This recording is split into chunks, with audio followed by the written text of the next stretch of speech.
सादर वंदे भारत मातरम। मैं दिग्विजय सिंह, तेजाजी नगर महाविद्यालय विद्यार्थी कार्य प्रमुख, आपके बीच उपस्थित हूँ एक ऐसे क्रांतिकारी के बारे में बताने के लिए जिन्होंने अपना सारा जीवन देश के लिए समर्पित कर दिया, जिन्होंने अपनी लेखनी के दम पर, अपनी कविताओं के दम पर क्रांतिकारियों के भीतर प्रेरणा भरी। मदन लाल ढींगरा जैसे, चाफेकर बंधु जैसे क्रांतिकारी आपने अपनी ओजस्वी वाणी, ओजस्वी विचारों से तैयार किए। जी हाँ, मैं बात कर रहा हूँ वीर सावरकर की। उनके जीवन से प्रेरणा लेकर यह कविता लिखी है, आपके बीच मैं प्रस्तुत करता हूँ।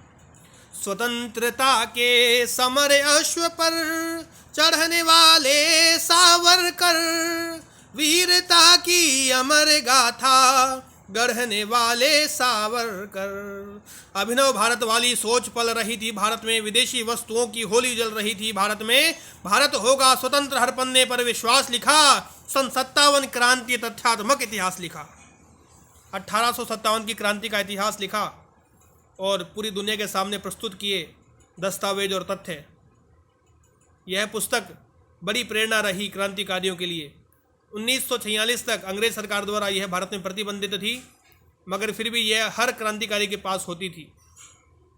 वहाँ से प्रेरणा लेकर क्रांतिकारियों ने बड़े बड़े मुहिम, बड़े बड़े कार्यों को अंजाम दिए। इस पुस्तक के प्रति कैसी श्रद्धा थी क्रांतिकारियों की, इन पंक्तियों के माध्यम से आपको समझ आएगा।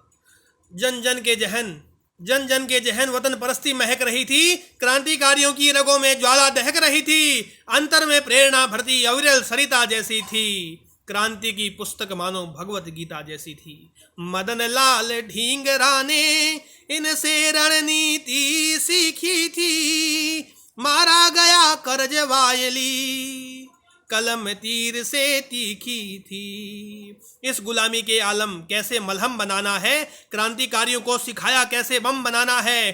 तीक्ष्ण बुद्धि के पुरोधा पढ़कर के वकील हुए, पर राज की शपथ न लूंगा कह आवेगशील हुए। वतन सशक्त लेखों से जोश भर आया शांति को, तरुणों में तारुण्य आया बल दिलाया क्रांति को। सावरकर की लेखनी तीखी बोल रही थी जी, अंग्रेजों की नाव भंवर में डगमग डोल रही थी जी। डर गया था गोरा दल, कपट कर रखा था धारण, पुस्तक लेख लिखना ही था, गिरफ्तारी का था कारण। काले पानी की सजा बड़े मनोबल टूटा करते, कोई पागल हो जाते हैं प्राण पखेरु छूटा करते। काले पानी की सजा कैसी होती है? उस समय कहते थे जिसे काले पानी की सजा हुई है वह पुनः लौटकर नहीं आएगा, या तो वह स्वतः ही मारा जाएगा, या आत्महत्या कर लेगा, या वह मानसिक रूप से पागल हो जाएगा। जिसे मौत से भी भयानक सजा देनी होती थी उसे काले पानी की सजा दी जाती थी। रोज ही नया मुकाबला मृत्यु से होता जाता था, कोड़ों से मारा जाता था। कैसी कैसी प्रताड़नाएं वहां दी जाती थी। रोज ही नया मुकाबला मृत्यु से होता जाता था, कोड़ों से मारा जाता था, कोहलू में जोता जाता था। 2 आजीवन कारावास हार नहीं हरगिज मानी, मिले संताप भले बहुत पर क्रांति की राह ठानी। क्रांति का स्वर दबाना, देश प्रेम का व्रत तोड़ना, इतना सरल नहीं था जी सावरकर का सत तोड़ना। बहुत मजबूत मनोबल वाले व्यक्ति थे। 13 वर्षों तक काले पानी की सजा काटी, उसके बाद भी पूरे मानसिक रूप से स्वस्थ रहे, पूरे शारीरिक रूप से स्वस्थ रहे।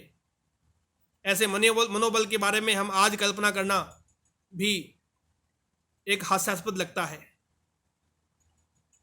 यह क्रांतिकारी, इनकी लेखनी, इनके विचार हमारे देश के लिए, हमारी देश की आज़ादी में एक नींव का पत्थर साबित हुए, और एकमात्र ऐसे क्रांतिकारी जिन्होंने देश की आज़ादी के बाद भी कारागृह काटा। मैं बहुत बहुत साधुवाद, बहुत बहुत अभिवादन, बहुत बहुत वंदन करता हूँ ऐसे वीर क्रांतिकारी की आत्मा को। शत शत नमन।